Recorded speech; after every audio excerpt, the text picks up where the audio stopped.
بسم الله الرحمن الرحيم، والسلام عليكم ورحمة الله وبركاته جميعا، والحمد لله الذي أحيانا ليوم جديد. خلينا نعدل القرعة.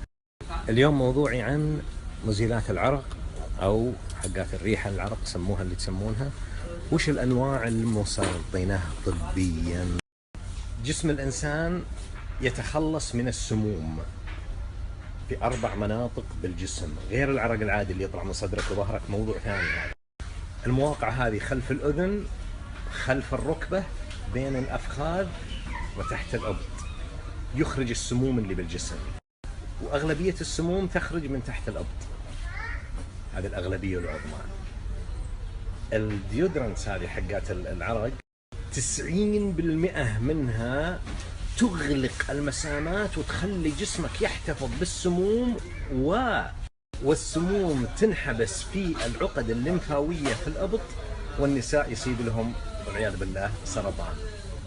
الرجال أقل لأن عندهم شعر، تكرمون من البداية للنهاية، عندهم شعر، فالدواء اللي تحطه يمسك بالشعر ما يلزق على الجلد زي النساء. وش المواد الرئيسية اللي تحبس العرق ما تخليه يطلع؟ ملح الألمنيوم وكلورايد الألمنيوم. كلورايد الألمنيوم يسمى محليا شناذر، عندنا بحايل يسمونه شناذر، بودرة بيضاء، وهي نفسها المادة البيضاء يعطونها للصقارين، معروف شغلة للصدور، وهذا شناذر. طبعا الآن غير الملح الألمنيوم وكلورايد الألمنيوم بعد طلعت مواد أخرى يعجنونها مع بعض، وهذا وتؤدي نفس الشيء لتسكير المسام، خطر.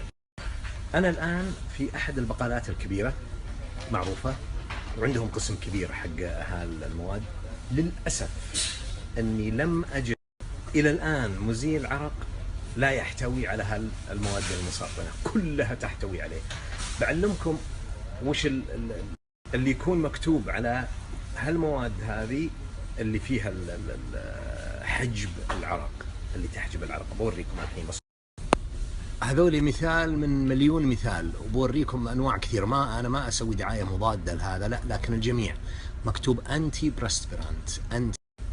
بالانجليزي بريسبيرانت التنفس، يمنع زي ما تقول تنفس او خروج. هذا هو المضر، وموجود في كل الماركات. علشان اكون عادل، انتي بريسبيرانت كلها تمنع. شوف هذا انتي بريسبيرانت كلها مضادة بكل انواع. ابحثوا عن اللي مكتوب فقط ديودرنت. اذا في انتي بريسبيرانت هجوا ديودرنت فقط، هذا معناته عطر فقط، هذا ممتاز. شو هذا؟ انتي بريسبيرانت كله انتي، وكل الماركات. انا ما اقول ماركة، شوفوا قانونيا انا لا اتحدث عن ماركة معينة اقول هذه لا تاخذونها، انا اقول عن المحتوى. يجوز بكل الشركات، انا اللي قدامي انا لا اتحدث عن الشركة، المحتوى. انتي بريسبيرانت، روحوا اذا حطت شركة ديودرنت فقط ما مكتوب انتي بريسبيرانت خذوه. بس وين نلقاه؟ للأسف ما يوجد إلا في بعض من الصيدليات. أنا والله من البحرين أجيبه في صيدلية البحرين عند مدخل مدري كم في السيتي سنتر، وقيمته 3 أضعاف اللي ما فيه المادة هذه، وأعرف إنه فيها سر، معناته فيها سر. عندهم رخيصة، هذا الرخيص، فيعطي نتيجة الناس يستانسون، يقول ما في عرق، خلاص خلي العرق يطلع. بس حطوا شيء يروح الريحة اللي هو ديودرنت فقط.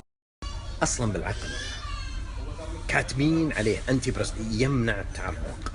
الله سبحانه ليش خلانا نتعرق؟ هم يمنعونه ليه؟ السموم تبي تطلع من جسمك، انت تحط مادة تخلي السموم تقعد بجسمك، ما يبي لها تفكير. بحثت ووجدت هذا ديودرنت نيفيا مان، ما سوي لهم والله. قعدت بحث حتى اشوف بشركات اخرى، ولقيت هذا جوفان 10 ريال، يعني بعد ممتاز. فقط ديودرنت سبراي، ممتاز فيه رجالي ونسائي.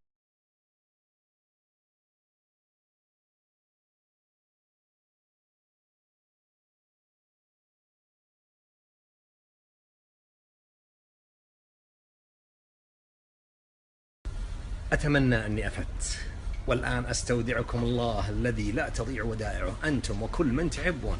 السلام عليكم. عبد الرحمن العجيمي، السعودية.